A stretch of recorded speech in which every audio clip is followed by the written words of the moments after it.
So the 15th chapter, we have basic knowledge of law. Now this basic knowledge of law consists of 6 major topics. 6 major topics. The first one is your Constitution of India. The Constitution of India. The second one is your civil law. The basics of civil law. The 6th one is your basics of criminal laws.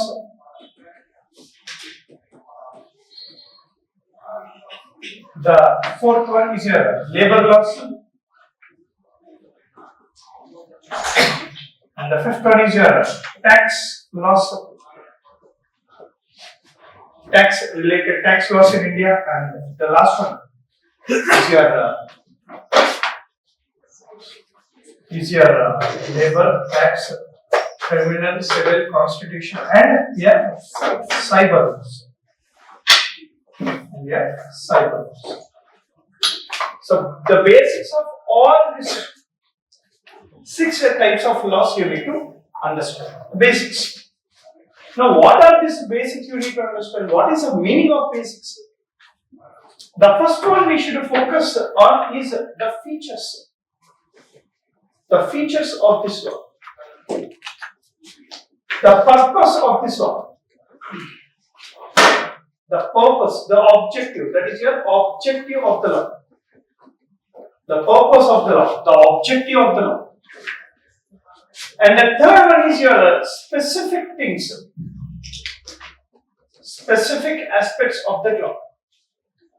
You focus on these 3 and that is enough. That should be fine. The purpose, the need, the purpose, the objective, the need for the law, the features, salient features of the law, and what are the specific aspects of the law. What are the specific aspects of the law? Now, how are we going to do our classes? We will decode one by one today, but how are we going to do our classes? In each of the law, I will segregate each topic into subtopics. For each subtopic, I will be giving you an expected mains question. And as part of the expected mains question, we will discuss the answer. What is that answer you need to write? In that way, we will complete and cover all the laws. Right? If I tell you civil law, so and so, this is a definition, the features, now you will be in again a confused state of how the questions will be asked. Right? So if I give you a question and tell you the answer, then there will be clarity. There will be a clarity. Clear? So that way we will do. Now let us decode one by one what is the syllabus saying, and also let us understand what we are going to do. If you look at the Constitution of India, Constitution of India is mentioned in paper 3 twice. It is mentioned as part of your paper 1, topic of paper 1 in paper 3, that is topic 1 in paper 3. In that it is elaborately mentioned. It talks about the polity and the constitution, center-state relations. It talks about major things. There are many things. Because it is a primary law of the country, we need to have certain basic knowledge of that law. So the reason this is again repeated in this particular subtopic. If you look at the syllabus, as part of your Constitution of India, there are few subtopics mentioned. What is that? The nature and salient features of the Constitution. The fundamental rights and directive principles of state policy. We have bifurcation of powers between center and state. That is your center-state relations and asymmetric federalism. Powers of judiciary, executive, legislature. If I tell you this is almost 60% of your polity syllabus. Now we are not going into that. We are not going into the things, specific things of that. we will stick on to the basics. For example, what is the nature and salient features of the Constitution? Of course, you will say it is the largest constitution. It is a borrowed constitution. Indian constitution is a written constitution. Yes, of course you will say all these things. Let us discuss some unique features of the constitution. Indian constitution, according to Indian constitution, we have a federation with strong center. What is the reason? We will discuss that. Indian constitution talks about procedures established by law and due process of the law. What is that? Indian constitution deals with doctrine of constitutionalism. What is that? Indian constitution says there should be government. Now, what is this government and how many such, the classified governments we have, along with the cooperative societies, Schedule 5, Schedule 6 areas, panchayatis and municipalities, state and union. There are different sets of governments we have. And we will discuss the residuary powers. We will touch the unique features of the Constitution. There is a second topic which talks about fundamental rights and DPSP. Coming to fundamental rights, I am not interested in taking or teaching Article 12, 13, 14, 15, 16, 17. No. Different horizons of the fundamental rights. How fundamental rights are emerging?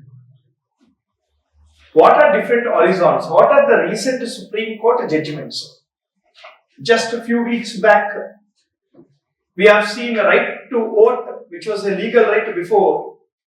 Right to vote is a legal right in India. Article 326 talks about the right to vote in India. Supreme Court said it is part of Article 19(1)(a). Right to vote is also a fundamental right, is what Supreme Court said recently. These are the different horizons of fundamental rights. My focus will be on different horizons. Are you following me? Different amendments. I am not going to the basics of articles. Coming to directive principles of state policy. What is the relationship between fundamental rights and DPSP? How they are similar and how they are different?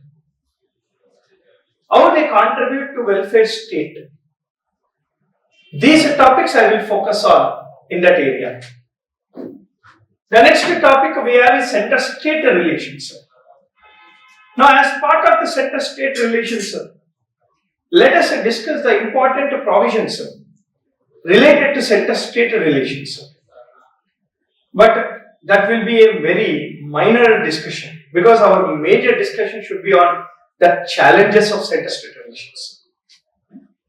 The post of the governor, Article 356, interstate river disputes. There are many challenges. Appointment of CM. These are the challenges. Finance, revenue sharing, devolution of finances. All these are the challenges as part of the center-state relations. But in India, center-state relations are not symmetric. They are asymmetric. What are the reasons why do India follow an asymmetric federalism? What makes India's an asymmetric federalism or not uniform federalism? Let us discuss center-state relations in that angle. And what you have next is your legislature, executive, judiciary. What is the structure of legislature in India? What is separation of powers theory? Why do India follows a diluted separation of powers theory, not absolute separation of powers theory? What is a doctrine which is related to separation of powers theory? Doctrine of checks and balances. Legislature executive relationship. which discuss the parliamentary form of democracy in India.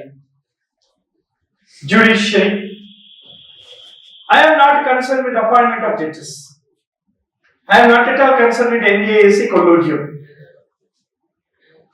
I am concerned with the judicial thing, judicial eviction, judicial abnegation, judicial review, judicial overactivism or overreach, judicial indiscipline, doctrines. What are the recent major judgments? Judiciary has two types of role to perform, administrative and legal role. Now in administrative role, judiciary is completely not winning the hearts of people. You are following this collusion one, right? You are not following, you are following. Judiciary is not ready to accept NJAC. Okay, leave that. Judiciary, recently there was a judgment on EWS reservations, 10% quota reservations, 5 judges bench, where it is 3:2. Now, what is that opinion of 3 members accepting EWS? When judiciary was asked, it said that we will not show it. And the same judiciary, foolish judiciary, talks about transparency. And it is not transparent. Cute judiciary, I should say. Whatever it is. So these type of judicial challenges in India, there are almost 30 crore cases which are pending. There is a requirement of judges in India. These type of aspects we will focus there in constitution. Is your polity completed? Yes or no, sir? No. Okay. Because I will get an idea. Okay. The next one we have is civil law and criminal law. Both are written in one topic. It says civil and criminal laws. Now, as part of the civil and criminal laws, we have few subtopics. The first one is hierarchy of courts in India. What is that hierarchy of civil and criminal courts in India? We will see that. See, as part of the hierarchy of civil and criminal courts in India, it is very easy till your district level. Now, post district level, what is that hierarchy? Who has the authority? What is the jurisdiction? On what basis they are separated? We have to see that. What is substantive and procedural laws? Very important. What is the meaning of substantive and procedural laws? We have to focus on that. What is the meaning of substantial laws? What is the meaning of procedural laws? You all joined Laex. When you have joined, you have given a free receipt or an ID card? No, yes? Yes. You have given an ID card? No? Okay, you have seen your friend's ID card? Very good. Now, backside of that ID card, there are certain do's and don'ts. If it is there, I don't know, but generally it will be there. Do's and don'ts. As a student of law excellency, what is your role? Do's and don'ts. What you should not do. That is your don'ts. When something is mentioned, when some things are mentioned in the society, that is part of your substantial laws. As a citizen of this country, how you should behave. What are the crimes in India? What are the different crimes recognized? Substantial laws. Imagine if there is something called don'ts. What is that don't? There is one thing called you should not use your mobile phones in the class. That is a don't. Now someone is using mobile phone in the class. Now what is the punishment? The punishment is taking that mobile phone and giving it to some other person.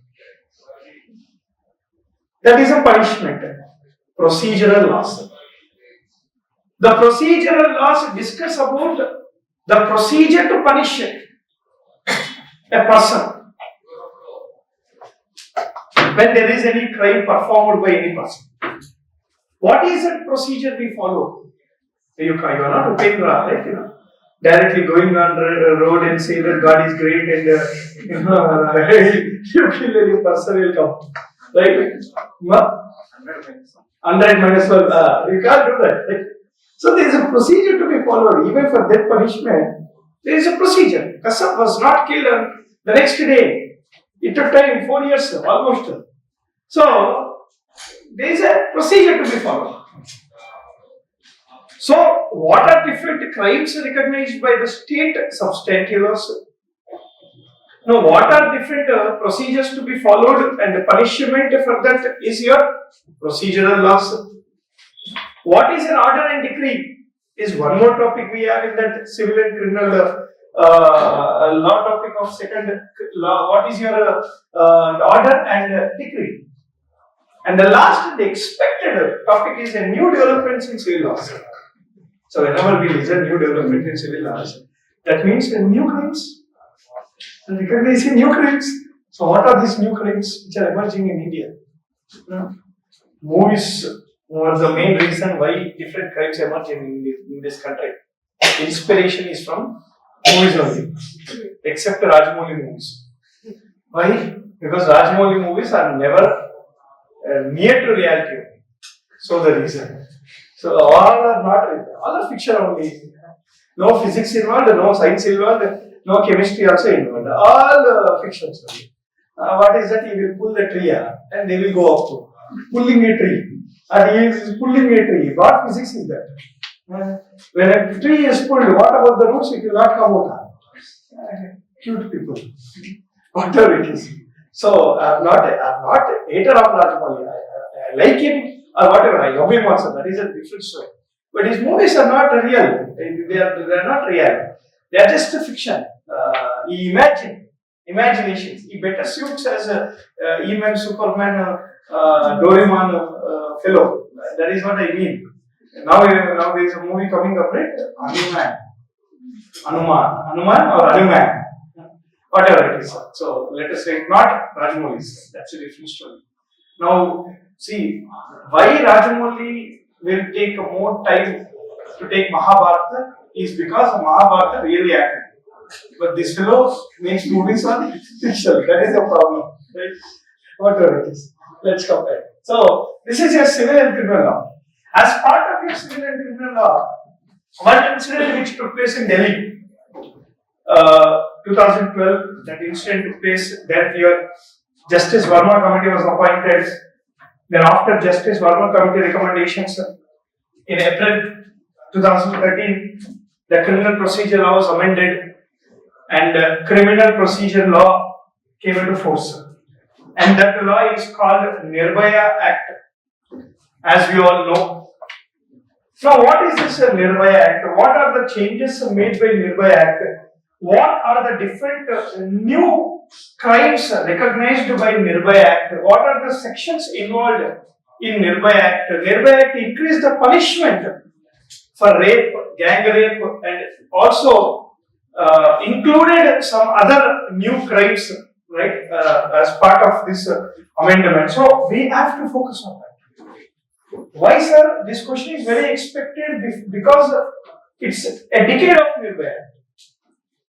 It's 10 years of Nirbhaya Act, 2013 April, 2023 April. So, as 10 years of Nirbhaya Act, did the cases decrease? What is the impact of Nirbhaya Act? This is the most expected question for your exam. Nirbhaya Act is very, very important for this year, APPSC or TSPSC, whatever it is exam. Why? Because this is a 10th year of Nirbhaya Act. What impact Nirbhaya Act showed in decreasing the incidents of rape, gang rape or assault or whatever it is, or stalking or whatever it is. So let us focus on Nirbhaya Act very much as part of this topic. civil and criminal laws. As part of this civil and criminal laws. Please complete the classes as early as possible. We have less time for these. You leave now. Shiva, you can leave now. It's done. The class is complete. Okay. So that is a thing. So civil and criminal laws. Right? If you want, I can take the entire all this 6 class in one day. 2 hours. You want me to do that? Very difficult. And this is not an appropriate time for you to text that, sir. Okay, no. Whatever it is. So I thought there is some doubt, genuine doubt. Fine. So let's come back. So this is what happened with our previous batch. We started exactly 15 days back. You guys remember? So people who were there, I took quality for them. And 15 days, almost 10 days we had classes. Every day in my class, one question came for the exam. I can show it right away. Every day I discuss the topic, one question came there. So if you want that, we will do that. No sir, you discuss only one day, one topic only we do. That is your up to you. That's a different story. See, the thing is, we keep everything in mind that you have your exam in April. We keep everything in mind and we frame our classes in such a way. Right? If we had 8 months time, the class would have been in a different way.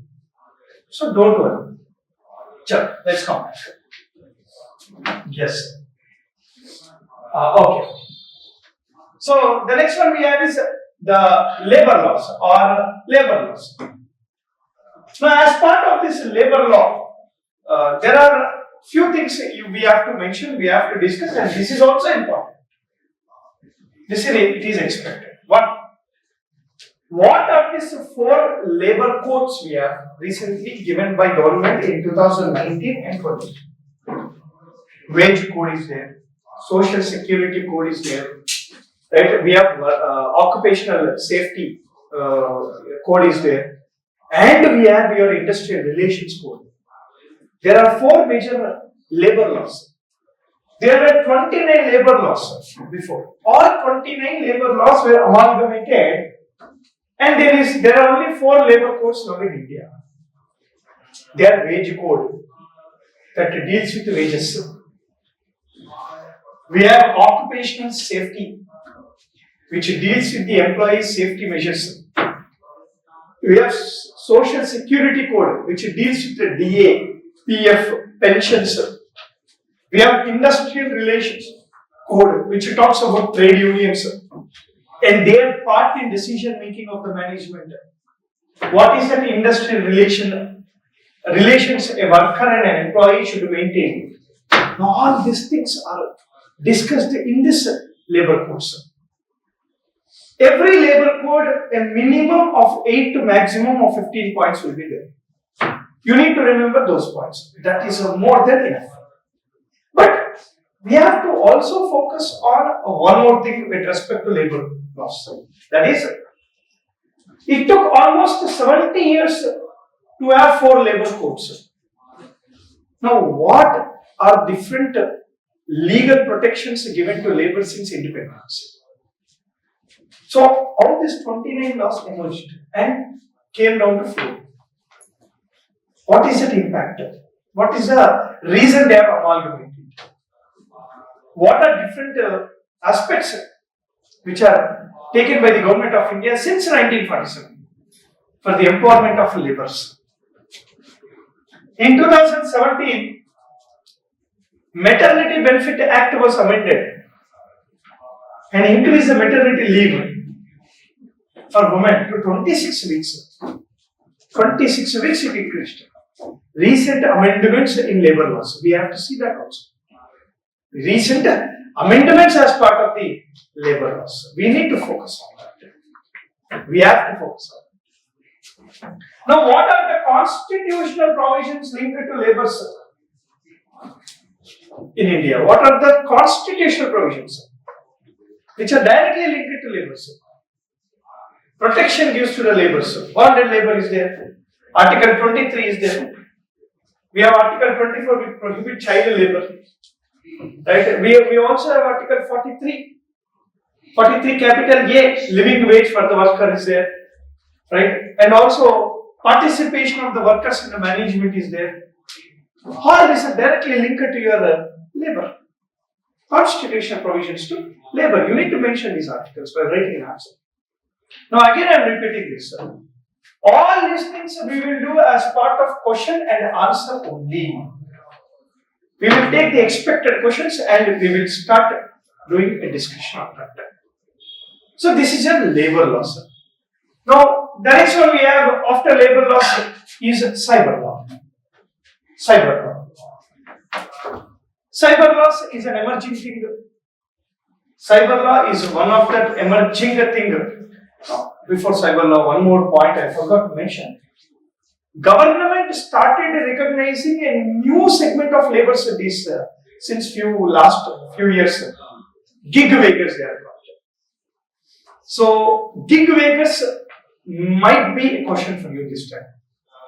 Gig workers. Who are these gig workers? The Zomato, the Zepto, the Ola, Uber, the delivery people.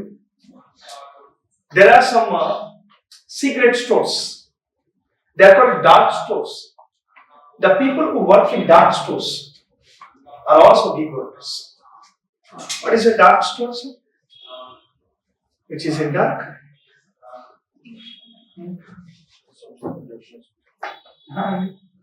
What is a dark store? How much time it takes for a Zepto person to come and deliver the food? How much time it takes for a Zepto worker to deliver a good, sir? 10 minutes. So from where he'll go to Kirana shop and buy it? No. Zepto maintains dark stores. He will get the commodities from that dark store. So dark stores are maintained by Big Basket, Zepto, Blinkit. They actually have some dark stores. Right? Let's come. Now next we have the cyber laws. Now as part of the cyber law, we have a famous law called Information Technology Act 2000. Now what is the salient features of IT Act 2000? What are the emerging cyber laws in India? Yes. What are different cyber crimes in India? As part of that topic, we will also study different cyber crimes in India. Emerging cyber crimes in India, recognized cyber crimes in India. 2021 Information Technology Rules was given by Government of India. What is this Information Technology Rules 2021? Information Technology Rules 2021 talks about safe harbor concept. What is a safe harbor concept? We will see. All these things are very important. There is a village called Jamtara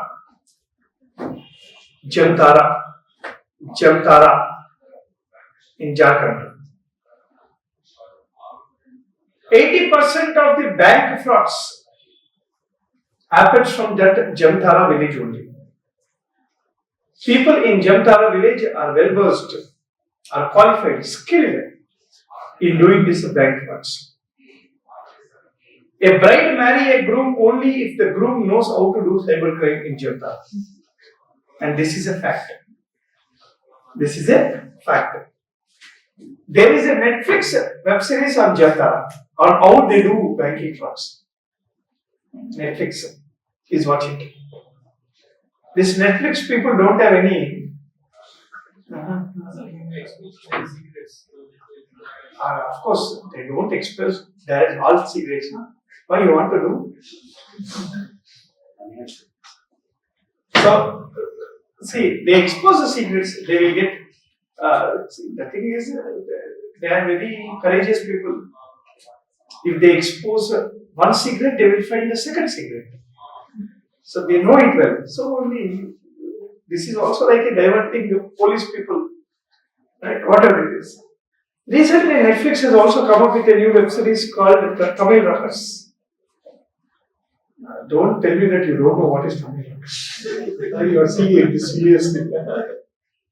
Tamil Ruckers is a movie website, piracy movie website. And Netflix coming up with a documentary or web series on Tamil rockers. How they do? Interesting. So it means that they only encourage it. Right? Nowadays we have this web series. What is it? What is that web series, sir? Huh? Money and not web series, sir. There is some website where we have all the Netflix movies coming up. ibomma.com. You are very good in this current affairs. Now we are coming to the next one. Right? The cyber laws, we have the cyber laws, we have cyber security, what are different cyber crimes? Yes. There is one difficulty in cyber law is that cyber crimes are borderless. Cyber crimes are completely globalized. A person sitting from Visakhapatnam can do crime saying that he is from income tax department in USA. You have seen this movie also, dispute person called Vishnu. Vishnu. What is that movie name, sir? Mosagalu. Current affairs. So in that movie, there are 2 or 3 Indians who do cyber crime in USA, cyber frauds. So the difficult part is that what is the jurisdiction? Getting that jurisdiction in the cyber crime is very difficult. It's very difficult. Nowadays in Andhra Pradesh, phone tapping is going on. It is in news. So what are different cyber crimes we have? Society is becoming more transparent, more open.